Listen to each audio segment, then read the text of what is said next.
lit in the darkness, so late nights. Voices in harmony, choirs of the faithful, hands to the sky, blessings uncountable. Mountains may move, spirit unshakable, hearts set ablaze, devotion undeniable. Praise the heavens, raise your hands high, feel the beat drop, echo to the sky. Glory to the King, let the world testify. Sing hallelujah, forever magnify.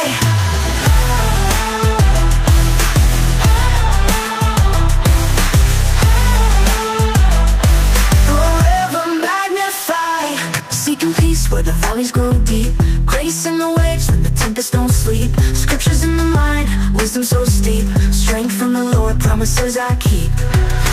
Rhythm in the soul, beats of salvation, echoes of love breaking condemnation. Lyrics of truth, our eternal foundation. Eagles wings soar unto every nation. Praise the heavens, raise your hands high, feel the beat drop, echo to the sky. Glory to the King, let the world testify.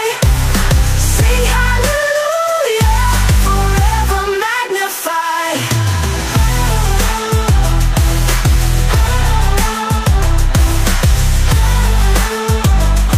Forever magnify. Kasi nga sinabay na namin sa birthday niya. Pero ayun nga po na rest assured talaga na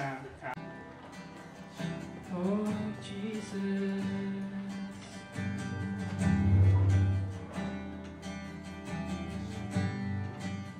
worthy of every song we could ever, worthy of every breath we could ever breathe. We live for you, the name above every other name. Open up my eyes in wonder. Surely there is no one like. Wain ang pagtatalaga ng isang bata sa ating Panginoong Diyos. Talagang patunayan si Lord. Amen po ba yun? Kung bakit ka humihinga, yan po ay ang Espiritu ng Diyos. Amen. Ang bata ay, ang kaharian ng Diyos ay para sa lahat ng bata. Pag titignan po natin ng isang bata, pag maliliit pa siya, Genesis 1:26, na sinabi nagkaisahan po nila, let us make man in our own image and likeness. And we know our God is good, is awesome, He is everything, di ba? Parang lahat na lang ng karangian nasa Panginoon. Aside from being so all-powerful. Amen po ba? So, we can trust God sa anumang po natin ipagkatiwala sa Kanya. Lord, paano po namin panalakihin ito? Tulungan mo po kami, Holy Spirit, para mapalaki ang bata ito ayon sa iyong kamautan. Amen po. Sa bata na napakahalaga, that is what you want, which is also the one or the desire of God for you, ang magkaroon ng isang ng anak, gaya ni Juan Samuel na isang yan, di ba? Talagang na-enjoy nyo po at kung paano blessed talaga siya, no? Kasi ang daming nagpamahal, ang daming nag-aalaga, plus ngayon, marami pang ninong at ninang na dinadagdagan, di ba? At siyempre sa loob na simbahan din marami. And maraming friends na alam natin na they are there. Pagsusumikap, pinaghahandaan, lahat ng aspeto. Amen, sa pisikal, sa material, sa pinansyal, sa emosyonal. Ibig sabihin talagang, you will always give time. You will always think of such good things. Ito ang gusto ko para sa anak ko. Ito ang gagawin natin. Pagpapalaki ganito, okay yung pag-aaral niya, at kung may pangarap ka pa, gusto mo maging engineer, gusto mo maging doktor, whatever. Amen. Pero dahil sabi nga, ang Panginoon sa harap ng Diyos at sa harap ng kapulangang ito, nagagawin ninyo sa tulong ng may kapal ang lahat ng inyong makakaya upang palakihin ang batang si Juan Samuel, okay, ayon sa dakilang kalooban ng Diyos para sa kanya. Yes, Pastor. Amen. Amen. Praise the Lord. Kayo ba ay nangangakong magsisikap upang makapagtatag ng isang Kristiyanong tahanan na puno ng pag-ibig, kapayapaan at kasaganaan? Amen po. Okay. Kayo ba ay nangangako magpapakita ng magandang halimbawa para kay Juan Samuel sa isip, sa salita, at sa gawa? Okay. Sa pagkakataong dumating ang panahong lumaki na at tawagin ng Panginoon si Juan Samuel sa isang buhay na paglilingkod sa Diyos, ipinapangako ba ninyong hindi ninyo siya ipagkakait? Amen po. Amen. Praise the Lord. Kaya salamat. Amen. And then of course, I will ask si JJ na pray. Ano yun talagang decision. Heavenly Father, Lord, I thank you, God, for the life of our son, because I know, God, na ikaw po yung dumunog sa answer ng aming mga prayer before, Panginoon. And God, Lord, sa sarili namin, parang hindi kami ready, pero Lord, alam ko, lahat ay will mo, Panginoon, Lord God. Kaya Lord, alam ko, nakita ko yung pagkilos ng iyong mga kamay, na patuloy na palakihin mo siya na may takot sa iyo, Panginoon, Lord God. Na Lord, na laging ikaw yung uunahin niya, Panginoon, sa lahat ng oras, Panginoon, Lord, na ikaw yung lagi niyang lalapitan, tatakbuhan, Panginoon, Lord God. Second lang kami kanyang mga magulang, Panginoon, Lord. Kaya, Panginoon, Lord, patuloy, God, na we are pleased, Panginoon, Lord God, na binigyan mo kami ng isang Juan Samuel, Panginoon, sa aming buhay. At talagang nandun, God, Panginoon, na I pray na mga sandaling ito, Panginoon, na ikaw nga po ay nalulugod din sa iyong hapong trono, Panginoon, Lord God, sa kalangitan. Sa ikaw ang lahat ng papuri, pasasalamat pagsamba in Jesus' name. Amen. Praise the Lord. Hallelujah. So, po. At ang buhay po ninyo, syempre, hindi naman po pwede na sasabihin nyo kay Juan Samuel, Nana, huwag mo tutularan si Ninong kasi ganito ako. O huwag mo tutularan sa binilina. Hindi pwede, kayo po talaga yung titingnan. And then, sa mag-asawang JJ at saka si Ken. Not only a responsibility, but an accountability. Today, bilang ninong at ninang, ang mag-asawa nito, siyempre sila naman po, talagang magiging responsible. And that will come when they need some help, support, diba? Talagang open po kayo. Amen. Lalo na sa mga kailangan.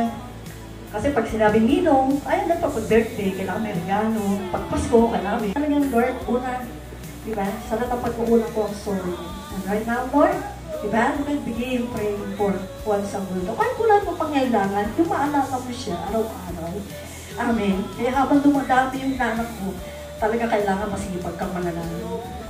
Amen po ba yun? Hindi pwede yung paisili sila, hindi pwede yung pagkapantaman. Bakit ko sila niya na ito? Tayo na sa harapan ng Panginoon, nadidinig niya, nakikita po niya ang bawat isa sa atin. Amen po ba? Okay, so handa na po ba sa mga tanong? Okay? Para naman po sa inyong mga napiling ninong at ninang bilang mga pangalawang magulang, kay Juan Samuel Sombrero, nangangako ba kayong susuporta sa mag-asawa upang ang batang ito ay lumaki ayon sa kalooban ng Diyos para sa kanya? Hindi sigurado ko na po. Nangangako ba kayong ipapanalangin si Juan Samuel at maglalaan ng pagkakataong maituro sa kanya ang salita ng Diyos? Amen. So, dapat nag-devotion araw-araw. At merong sinishare. Kung pag nakita mo po sana, Nanak, this is the word of the Lord for you. And praise the Lord, diba? Ayan. Kaya dapat, siyempre, mahalaga naman po talaga ang Bible, the word of God. Amen. Kasi may kapangyarihan po yun for the Lord to make it happen. Amen, to make it happen sa Bible na pinapanalangin nyo. Nangangako ba kayong magiging isang magandang halimbawa para sa Kanya sa isip, sa salita, at sa gawa? Oh, Pastor. Yeah. Praise the Lord. Hallelujah. Sa isip, sa salita, at sa gawa. Amen. Maginaw po yun.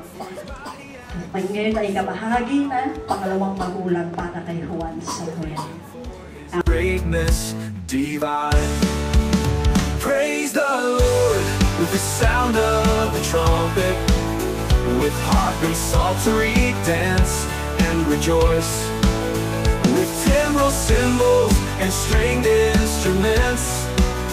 Let everything that breathes praise the Lord. Praise Him with flutes and with gladness, With resounding cymbals, let your joy be seen. All creation, with voices united, praise the Creator, lift your voices high. Praise the Lord with the sound of the trumpet, with harp and psaltery dance and rejoice, with timbrel, cymbals, and stringed instruments. Let everything that breathes praise the Lord. Hallelujah, hallelujah, sing to the Lord. Hallelujah, hallelujah, with all your heart. Hallelujah, hallelujah, give praise to the Lord. Hallelujah, hallelujah, praise the Lord.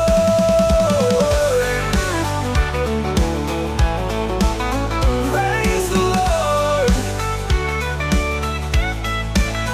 Praise the Lord with the sound of the trumpet, with harp and psaltery dance and rejoice, with timbrel, cymbals, and stringed instruments. Let everything that breathes praise the Lord. Let everything that breathes praise the Lord. Hallelujah, hallelujah, praise the Lord.